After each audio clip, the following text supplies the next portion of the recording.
السلام عليكم ورحمة الله وبركاته.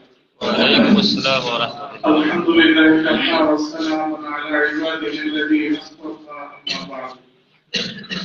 أعوذ بالله من الشيطان الرجيم. بسم الله الرحمن الرحيم. إن الله لا يغير ما بقوم حتى يغيروا ما بأنفسهم. আজকের জামিয়া লিগে আরবিয়া খাদিমুল ইসলাম মাদ্রাসার আপনার কর্তৃক আয়োজিত আজকের যে প্রোগ্রামে আমি উপস্থিত হতে পেরে নিজেকে অত্যন্ত সৌভাগ্যবান মনে করছি। আমাকে যে বিষয়টি দেওয়া হয়েছে বিষয়টা অত্যন্ত জটিল এবং বিস্তৃত গবেষণার বিষয়। ইসলামের একটা সৌন্দর্য হলো, ইসলামের একটা মুজিজা এবং বৈশিষ্ট্য হলো সময়ের সাথে সাথে সমকালীন বিভিন্ন সমস্যা মোকাবেলা করার জন্য ইসলাম যোগ্য মানুষকে তৈরি করে। পৃথিবীর অন্য যে সমস্ত ধর্ম বা মতবাদ আছে তাদের মধ্যে এই বৈশিষ্ট্য অনুপস্থিত, যার কারণে সারা পৃথিবীর মধ্যে খ্রিস্টান ধর্ম, ইহুদি ধর্ম বা ইসলাম মতবাদ, যতগুলি মতবাদ আছে তাদের সমসাময়িক সমস্যা মোকাবেলা করার জন্য যোগ্য কোন বিজ্ঞ পণ্ডিত নাই। একমাত্র ইসলাম ব্যতিক্রম যে সময়ের চাহিদা অনুযায়ী যেই সময়ে যে সমস্যাটা তৈরি হয়েছে আল্লাহ রাব্বুল আলামিন তার কুদরতিভাবে কিছু মানুষকে ওই সমস্যা মোকাবেলা করার জন্য তৈরি করেছেন। যেমন যদি আমরা দেখি, ইমাম গাজ্জালী আলাইহির রহমান যখন জন্মগ্রহণ করেন তখন ছিল ফালসাফার সময়, তখনকার সময়টা ছিল যুক্তিবিদ্যা দার্শনিকের সময়, দর্শনশাস্ত্রের ব্যাপক চর্চা ছিল। এমনকি যারা ইসলামের উপর পণ্ডিত ছিল তারা দর্শনশাস্ত্রের মাধ্যমে ইসলামকে বোঝার চেষ্টা করত।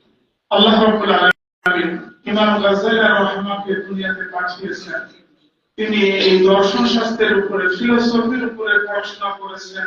তিনি এমন দর্শন লিখে গেছেন, এমন বিজ্ঞতার পরিচয় দিয়েছেন যে তার কিমিয়া সাআদাত বলেন, আইয়াকি উলুমুদ্দিন বলেন, এরকম যত কিতাব আছে সেগুলো পড়তে কমপক্ষে 10 বারের উপরে মোতালা করা লাগবে, একবার পড়ে বুঝতে হবে।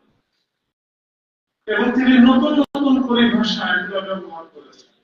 এরকম সময়ের সাথে সাথে দেখেন, আমাদের যদি অষ্টাদশ শতাব্দী দেখেন, আশরাফ আলী থানভী রাহমাতুল্লাহ আলাইহি আল্লাহ তাআলা আমাদের এশিয়ার মহাদেশে পাঠিয়েছেন। 81 বছর হায়াত পেয়েছেন, 1000-এর উপরে কিতাব লিখেছেন। তখনকার সময় আমাদের এই মহাদেশের মধ্যে মাজারের ব্যাপক প্রচলন ছিল, পীরতন্ত্রের ব্যাপক প্রচলন ছিল, যেটাকে আশরাফ আলী থানভী রাহমাতুল্লাহ আলাইহি শুদ্ধভাবে উপস্থাপন করেছেন।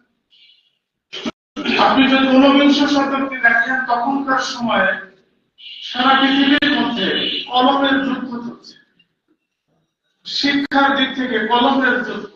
আল্লাহ রাব্বুল আলামিন আমাদের মাঝে আবুল হাসান আল-নদভী রাহমাতুল্লাহকে পাঠিয়েছেন। মাত্র 23 বছর বয়সে তিনি যে যুদ্ধ অবতীর্ণ হয়েছেন, সারা পৃথিবীর মধ্যে একমাত্র তিনি যিনি বাদশাহ ফয়সাল অ্যাওয়ার্ডে ভূষিত হয়েছিলেন। আর 20 শতাব্দীর মধ্যে আমাদের উলামায়ে কেরামের সামনে যে সবচেয়ে বড় চ্যালেঞ্জ, সেটা হলো ইসলামের গবেষণার ক্ষেত্রে নতুন কিছু পরিভাষা তৈরি করা হয়েছে। যার কারণে একজন মুসলিম যখন ওই বইগুলি পড়বে, ওই কিতাব পড়বে, এমনকি আলেম পর্যন্ত যদি বইগুলি পড়ে, তার ভিতরে অত্যন্ত মজা এবং ভালো লাগবে একটা সমস্যা তৈরি হবে, সেটা হলো সংশয়, দ্বিধাদ্বন্দ্ব, নসের উপরে, হাদিসের উপরে, তারিখের উপরে, সিরাতের উপরে তার ভিতরে দ্বিধাদ্বন্দ্ব তৈরি হবে। 1980 সাল থেকে 1950 সাল পর্যন্ত 60,000 বই লেখা হয়েছে। 60,000। যে বইটা লিখেছেন প্রায় 10,000-এর উপরে ওয়েস্টার্ন কালচারে বড় হওয়া ইহুদি খ্রিস্টান পণ্ডিত, তারা ইসলামিক বই লিখেছেন 60,000। সিরাতের বই লিখেছেন, ইতিহাসের বই লিখেছেন। এই 60,000 বইয়ের মধ্যে অধিকাংশ বইয়ের মধ্যে ইসলামের সৌন্দর্য বলা হয়েছে, নবীজির চরিত্রের সৌন্দর্য বর্ণনা করা হয়েছে, কিন্তু এই বইটার প্রত্যেকটা লাইনে লাইনে অল্প অল্প করে বিষ মিশানো।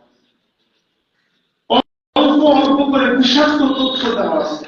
খুব সুন্দরভাবে নবীজির কথা বলতে বলতে হঠাৎ করে একটা বিষয়ের আপত্তি তুলেছে।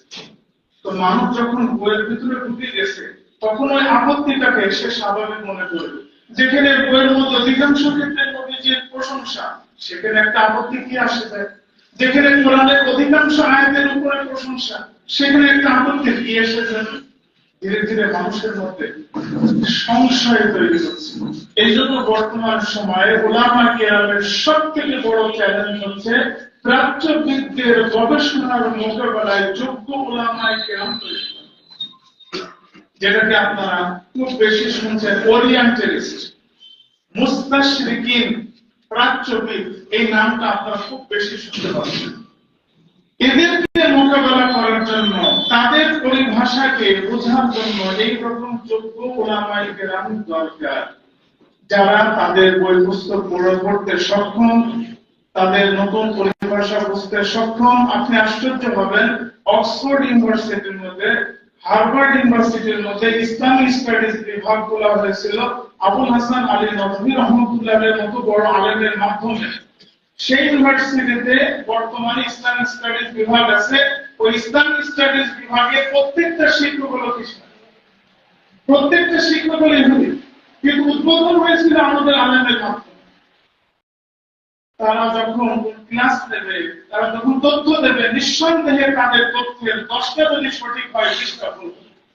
ওইখান থেকে আমাদের ছেলেরা পড়াশোনা করবে, যখন ফিরে আসবে তখন তার ভিতরে সব থেকে বেশি সমস্যা যেটা হবে সংশয়, সন্দেহ, নসের উপরে সন্দেহ, হাদিসের উপরে সন্দেহ। আজকে আমাদের মুসলমানদের মধ্যে কাফের মুশরিকরা লেখনের মাধ্যমে এই তথ্য তুলে দিতে সক্ষম। আপনারা দেখেছেন খুব প্রসিদ্ধ একটা বই, বাইবেল, কোরআন এন্ড সায়েন্স। এই বইটা সারা পৃথিবীর মধ্যে খুবই প্রসিদ্ধ। এই বইটা কোরআনুল কারীমের প্রত্যেকটা যে সায়েন্স, মানে যেটা আপনার নিদর্শন যেটাকে বলা হয়, এর তথ্য সম্পর্কে লেখক ডক্টর মরিস বুখারী তিনি লিখেছেন কোরআন কত বাস্তবসম্মত, কত সুন্দর, যে বিজ্ঞানের প্রত্যেকটি আবিষ্কার সম্পর্কে কোরআনের তথ্য আছে। তাহলে আমাদের কত ভালো লাগছে না যে একজন ইহুদি পণ্ডিত তিনি একটা বই লিখেছেন কোরআনের প্রশংসা করে। কিন্তু আপনি কি জানেন এই বইয়ের শেষের অংশে কি আছে? এই বইয়ের শেষের অংশে দেওয়া আছে কোরআন বাস্তবসম্মত হলেও রাসূলুল্লাহ সাল্লাল্লাহু আলাইহি ওয়াসাল্লামের একটা হাদিসও বাস্তবসম্মত না। তাহলে এই বইয়ের মধ্যে যে দুই রকম তথ্য হলো, আপনার মধ্যে সংশয় তৈরি করে দিল। যে লেখকটা এত সুন্দর করে কোরআনের সুন্দর প্রশংসা করলো, এই লোকটা আবার হাদিসের ব্যাপারে অস্বীকার করছে। তাহলে আপনি এর মোকাবেলা করবেন কি? আপনাকে ওই পরিমাণ যোগ্যতা অর্জন করতে হবে। এই জন্য উলামায়ে কেরামের বর্তমানে সব থেকে বড় চ্যালেঞ্জ হলো সময়ের পরিক্রমায় যে পরিভাষাগুলি আমাদের সামনে আসছে, যে সমস্যাটা আসছে, এখন হচ্ছে কলমের যুদ্ধ। অস্ত্রের যুদ্ধ শেষ হয়ে যাবে, অস্ত্রের যুদ্ধ দীর্ঘস্থায়ী হয় না। আফগানিস্তানের যুদ্ধ 20 বছর 25 বছর পরে শেষ হয়ে গেছে। সিরিয়ার যুদ্ধ 20 বছর 25 বছর 40 বছর পরে শেষ হয়ে গেছে। কিন্তু কলমের যুদ্ধ যুগ যুগ চলতে থাকে। তাহলে উলামায়ে কেরামের চ্যালেঞ্জ হচ্ছে যে আমাদের এই সংশয়কে দূর করার জন্য যোগ্য মানুষ তৈরি করা। সবাই এটা পারে, এর জন্য গবেষণা দরকার, বিধান দরকার, বই পড়াশোনা দরকার। এর জন্য উলামায়ে কেরামকে এই স্তর ভাগ করতে হবে। আমি কতটুকু যোগ্য রাখি, আমার যোগ্যতা কতটুকু, সেই হিসাবে আমাদেরকে তৈরি করতে হবে। আমার সময় শেষ হয়ে গেছে। দ্বিতীয় নম্বর চ্যালেঞ্জ হচ্ছে যে জনবিচ্ছিন্ন। আবুল হাসান আলী নদভী রহমতুল্লাহ যখন বাংলাদেশে এসেছিলেন, আমার উস্তাদ মুহতারাম আবু সাঈদ মোহাম্মদ ওমর আলী সব থেকে বেশি অনুবাদ করেছেন বাংলায় আবুল হাসান আলী নদভী রহমতুল্লাহের লেখা। তিনি বলেছেন বাংলাদেশের জমি মাদ্রাসা এক একটা মাদ্রাসা আসসালামু আলাইকুম ওয়া রাহমাতুল্লাহ। যে দ্বীপ বলে চতুর্দিকে কে কোথা থেকে লাইভটা দেখছেন একটু প্লিজ জানাবেন। আলোচনা ভালো লাগলে অবশ্যই লাইভটা শেয়ার করে দিবেন। ধন্যবাদ সবাইকে। আমার মহল্লা, আমার এলাকা, তাদেরকে আমি ইসলামের সাথে, আমাদের সাথে সম্পৃক্ত করা, এই যোগ্যতা আলহামদুলিল্লাহ আমাদের আছে। এর জন্য এই দ্বিতীয় নম্বর চ্যালেঞ্জ হচ্ছে জনবিচ্ছিন্ন মানুষকে উলামায়ে কেরামের সাথে একত্রিত করা। এটা হচ্ছে উলামায়ে কেরামের দ্বিতীয় চ্যালেঞ্জ। আমরা যেন দ্বীপে বসবাস না করি। এই জন্য আমরা গবেষক না হতে পারি, দ্বিতীয় নম্বর চ্যালেঞ্জ আমরা অবশ্যই মোকাবেলা করতে পারবো। আশা করি এই দুইটা বিষয় আপনারা বুঝতে পেরেছেন। এই হিসেবে আল্লাহ তাআলা আমাদেরকে সামনে অগ্রসর হওয়ার তৌফিক দান করেন। ওয়া আখিরু দাওয়ানা আলহামদুলিল্লাহি রাব্বিল আলামিন।